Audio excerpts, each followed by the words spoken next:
Ça nous laisse... je crois que c'est une personne, c'est un noir.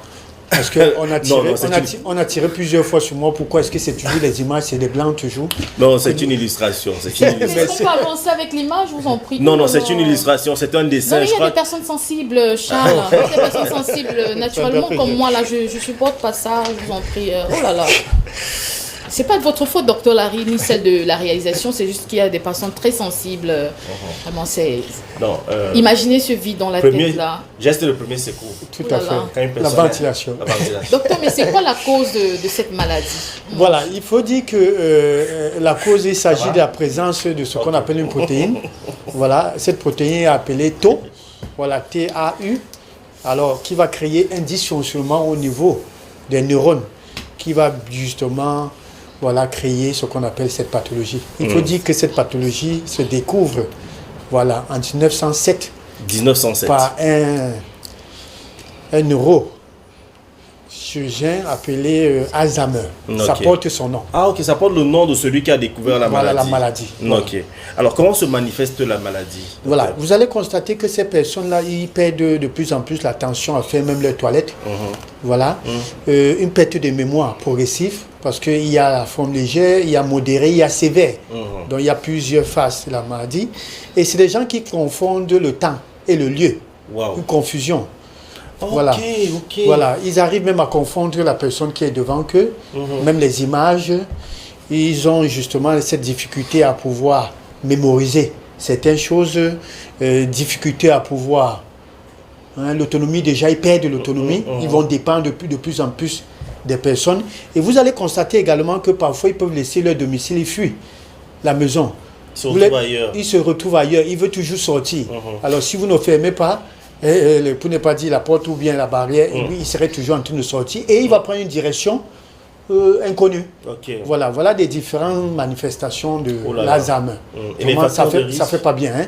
Voilà. Et il faut dire que la pathologie, bien évidemment, il y a une interaction entre le génétique et voilà, l'environnement également. Donc, pour dire que si dans la famille, on a eu une maman ou un papa qui en est victime, faites très attention parmi les enfants parce qu'un des enfants encore pourrait justement le développer. Donc, ça, c'est très important. Et quand ça a un lien génétique, voilà, pour ne pas dire héréditaire, à partir de 50 ans, vous pouvez déjà commencer avec les premiers symptômes, manifester les premiers symptômes. Par contre, celle qui n'a rien à y voir... qui n'est pas le troisième âge quand même. Oui, qui n'est pas bien sûr. Maintenant, celle qui n'a rien à y voir avec ce facteur génétique-là, c'est à partir de 65 ans. Voilà, ça il faut le dire. Voilà. Donc maintenant, pour ce qui est des facteurs de risque, ça il faut dire une faible instruction, faible niveau d'instruction, c'est-à-dire de connaissance d'une manière générale pour tous ceux-là qui n'ont pas eu. Mais il faudra déjà être prédisposé pour pouvoir. Il y a les maladies cardiovasculaires, voilà, qui est facteur de risque, l'hypertension non traitée. Voilà, parce qu'il y a des gens qui sont malades, qui sont hypertendus sans toutefois le savoir. On découvre le jour qu'ils atteignent 24. Voilà des paramètres. Nous avons également le surpoids. Nous avons le diabète également qui est facteur de risque. Voilà, ça il faut le savoir. Nous avons ce qu'on appelle le stress chronique. Un stress chronique également. Ça, c'est très dangereux pour le cerveau. Voilà autant de facteurs de risque qu'il faudra justement faire attention. Voilà. Il y a également troubles du sommeil. Voilà. Quand on est déjà sujet à tous ces troubles-là, il faut faire très attention parce que quand vous ne dormez pas, il faut dire que le cerveau, je ne voudrais pas dire se fatigue, c'est détruit progressivement. Il faut dormir. Il faut dormir. 7 heures. Voilà. Il faut dormir. Il faut bouger. Il faut bien manger. Ça également, il faut bien manger. Voilà comment ça se présente. Des illustrations peut-être pas très explicites, mais qui démontrent à suffisance justement la dangerosité de la maladie. Là, ça, il faut le dire, parce que Charles Fils, quand vous voyez à l'image, là, justement, quand on parle de perte de mémoire progressive, vous comprenez que si vous perdez votre mémoire, vous n'avez plus rien. Vous n'êtes plus rien. Vous n'êtes plus quelqu'un en réalité. Parce que vous ne retenez rien, vous ne pouvez rien faire, vous dépendez. Et à peine même vous discernez quand est-ce qu'il faut faire pipi, faire des selles, ça c'est un problème. Ça c'est un problème. Vous confondez tout, vous perdez tout. Dans notre environnement, on voit souvent des personnes qu'on catalogue d'avions de nuit. Vous vous souvenez? Tout à fait. Mais sauf les personnes du troisième âge. Oui, sauf que en ce qui concerne cette pathologie d'Alzheimer, non, c'est loin d'être ces personnes-là tout compte. Non, je veux dire que justement, puisque vous avez noté tout à l'heure que parfois ces personnes, comme elles perdent la mémoire, Oui. elles ont toujours envie de sortir, se retrouver ailleurs. Voilà. Elles peuvent se retrouver. Tu peux habiter l'Ogbaba, et puis un matin tu te retrouves à Bonamérique. Voilà, on te demande, mais comment est-ce que ce monsieur atterrit ici? voilà. Comme déjà il est vieux, voilà, et puis on lui demande, mais tu sors d'où? Il ne peut pas parler. Il ne peut pas parler. Non, c'est un avion de nuit. Ça c'est vrai. Là, vous avez raison, tout à fait. Alors, des conséquences sont possibles. Oui, les conséquences se résument en ce qu'on appelle les 4A. 4A. Oui, c'est-à-dire l'amnésie, Ok. l'aphasie, la prasie, l'agnosie. Donc je vais définir. Alors, l'amnésie, c'est tout simplement que vous vous rappelez plus de rien. Comme vous avez dit tout à l'heure, tu sors d'où? Il ne connaît même pas là où. Voilà, il est perdu. L'aphasie, tout simplement, c'est trouble de langage. Ouais. Ça fait partie des conséquences. La prasie, c'est que il a des difficultés à pouvoir faire des gestes. Se mouvoir. Voilà, faire des gestes, voilà. La prasie. Et l'agnosie, c'est tout simplement, c'est que il perd la connaissance de tous les objets. Donc voilà les conséquences qui se regroupent en 4A. Donc c'est ça que les Camerounais appellent avion de nuit. Donc quand on te demande, tu sors d'où? Il veut parler. Voilà le langage des sorciers. Voilà. Merci, parce que là vous êtes en train de nous édifier, ça nous permet de comprendre. Donc si vous voyez une personne qui a du moins c'est 4A, l'amnésie, voilà, la prasie. Ce n'est pas un avion de nuit, ne tapez pas le père de truie. Voilà, ne commencez pas à taper, voilà, ça c'est vrai. Prenez-le, amenez-le à l'hôpital, dans un centre ou dans un commissariat. Voilà. Peut-être. Et puis avec Facebook, on va faire la demande, on va faire la vie de recherche. La vie de recherche. Oui. Ses frères, sa famille va le retrouver et ça, puis vrai, on va gérer. Je crois que c'est un bon conseil. Sandra a retrouvé son sourire. Charles fils. Ouais, Charles a décidé avec moi aujourd'hui, en fait. Charles, laissez, c'est pas de votre faute. C'est pas bon. La ventilation. Tu sais, un gars galant, hein. Charles, docteur, alors quel examen faut-il faire pour détecter la maladie? Là, voilà, ça il faut le dire, c'est important. J'ai l'habitude de dire, nous avons perdu la culture de faire des examens, c'est important. Je crois que quand nous avons déjà des personnes dans nos familles ou encore dans nos arrières, ça c'est important. Toujours de connaître là où on vient. Il faut le dire ainsi. Parce qu'il y a des gens parfois qui sont surpris qu'on leur dise qu'ils sont hyper tendus. Pourtant c'est dans la famille. Il y a certains qui sont surpris qu'on leur dise qu'ils ont eu un cancer de la prostate. Oui, il y a un facteur également. Le père peut avoir eu. Donc il faut toujours, c'est important de connaître les antécédents familiaux des parents. Ça permet de pouvoir savoir là où on va, comment se prendre en charge. Donc ça c'est important. Alors ça il faut dire que en réalité l'examen c'est le scanner. On fait le scanner, ça permet déjà de pouvoir poser le diagnostic. On fait également ce qu'on appelle la ponction lombaire. C'est une injection. On pique là, au niveau de la colonne vertébrale. Ça, ce n'est que des spécialistes qui doivent le faire. Faites très attention d'aller, que quelqu'un s'aventure à dire qu'il va vous piquer le dos. Sinon, vous risquerez de ne plus marcher un jour. Voilà. Donc, c'est des spécialistes, ils vont prélever ce qu'on appelle un liquide acidio. Voilà. Alors, on va pouvoir examiner pour voir si vous n'êtes pas. Voilà, parce qu'il y a ce qu'on appelle la précocité. On peut même ralentir le process de la maladie, la progression. Ça, vous l'avez dit, on peut ralentir et ça passe par ce qu'on appelle une hygiène de vie. Et ces personnes-là, il faut éviter de les confiner. Comme c'est le mot aujourd'hui, confinement. Non. Ils ont besoin. On voit des associations des personnes âgées. Ils ont besoin d'être autour des autres. Oui. Si vous les campez dans une chambre, non. Non, ce monsieur risque de fuir encore, ou bien cette femme. Voilà. Ce que j'ai oublié de dire, c'est que les femmes sont plus sujets à l'Alzheimer que les hommes. Ça, c'est important de le rappeler. Voilà, ce matin. Parmi les facteurs de risque, c'est la femme, sexe féminin. Voilà. La femme est plus exposée. Oui, plus exposée. On trouve des hommes, mais beaucoup plus des femmes. Alors, s'il faut dire que non, on a peur parce qu'elle va fuir et on va fermer, non, vous faites mal, vous allez tuer davantage. Parce qu'il faut dire qu'une fois que le diagnostic a été posé et qu'on découvre, vous n'avez pas plus de 15 ans.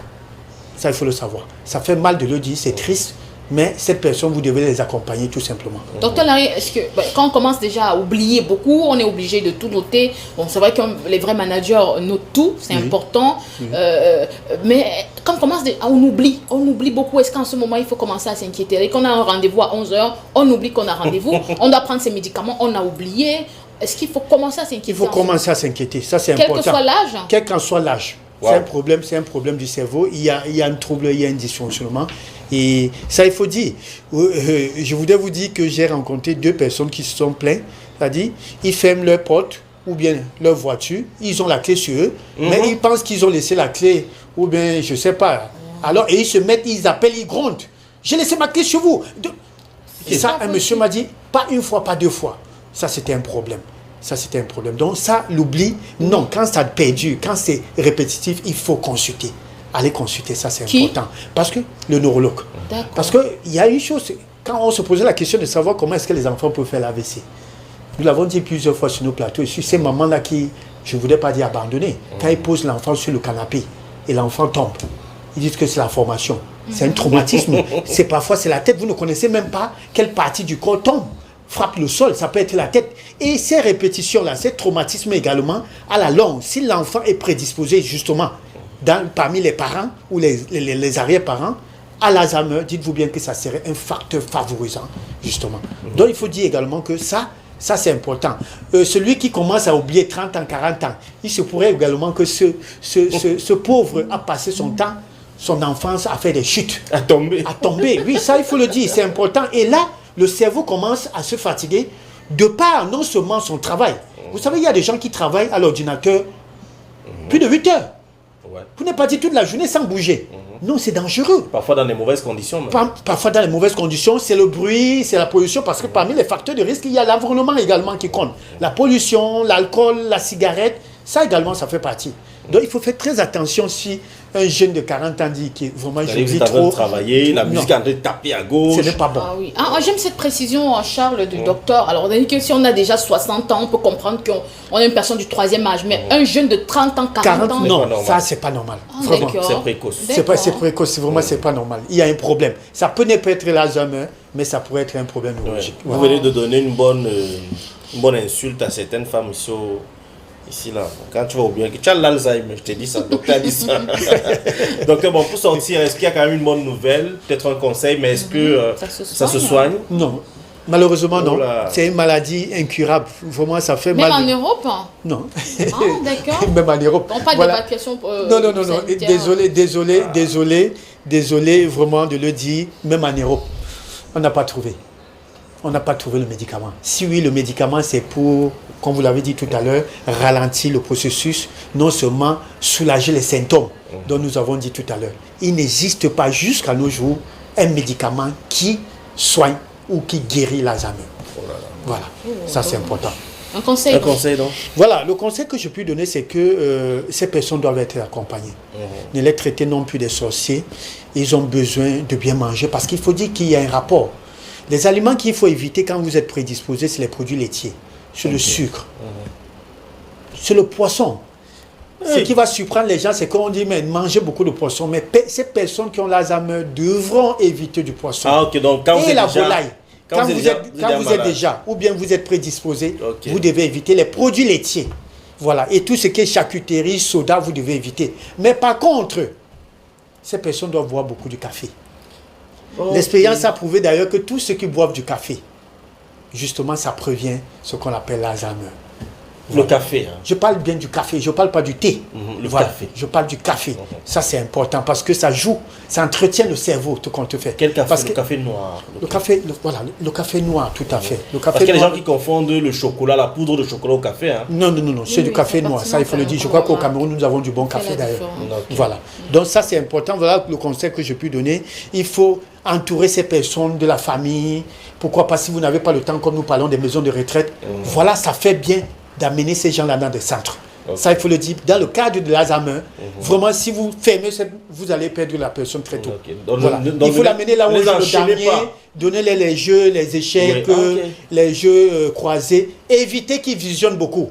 La télé, ça nuit. Ça nuit gravement encore. Ça célèbre même pour ne pas dire la destruction de la mémoire. Encore plus lorsque la télé est placée dans la chambre. Dans la chambre, pire encore. La chambre est faite pour dormir, c'est très dangereux. Ah non, le docteur Bangué le dit, et le docteur Larry le réitère, la chambre est faite pour dormir, rien que pour dormir. Oui. Voilà. Donc pour les couples, c'est pour faire aussi l'amour. On peut faire tout. Faire des exercices uniquement physiques. pour ceux qui sont mariés. Pour faire des exercices physiques. Le docteur dit qu'on appelle ça activité physique. Donc vraiment, les téléphones portables, les écrans, c'est au salon, pas dans la chambre. Mesdames, quand vous êtes dans la chambre, c'est pour... Activité physique, soit tu ronfles, soit tu sais le coquille. Voilà. Donc, il faut également, je voudrais dire, faire des massages faciaux à ces personnes-là, c'est-à-dire c'est les tempes. C'est très important parce que ça vous permet, bien évidemment, de vous... Vous allez comment faire ça, comment? Ah non. Oui, exercice. Voilà. Massage, tous les voilà, matins. tous les matins. Et un massothérapeute va pouvoir vous faire le massage des tempes là. Et ça détend. C'est même très bien. Donc, ces personnes ont besoin d'être suivies, accompagnées comme ça, même 3 fois par semaine. Et le réveil doit être un process, hein, étape par étape. On se réveille pas brusquement. Voilà.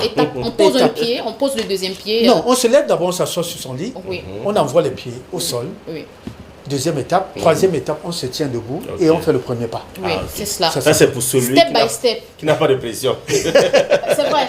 Docteur, je suis vraiment désolée. Hein. Je respecte ça, mais ce matin, j'ai pas de choix puisque, voilà. Quand je sursaute à 5h30, là, vraiment... Vous savez que depuis pas mal de temps, je suis devenu un Thomas Kono, gardien de but. Quand ça fait crève, je suis debout. Mais Charles, ce matin, hein, j'ai sursauté, j'ai dit « Jésus !» Avec comme le courant est même parti hier. Là. Yeah, mais ça, c'est autre chose. Merci beaucoup, Docteur Larry, je vous en pour cette prie. bonne humeur. En tout cas, Dieu vous le rendra au centuple. Amen, Merci amen. pour tout ce que vous faites pour nous. Excellente journée. Hein. Demain, Charles et moi, on aura encore beaucoup de plaisir à retrouver l'inoxydable Docteur Larry après son brillant passage, Charles.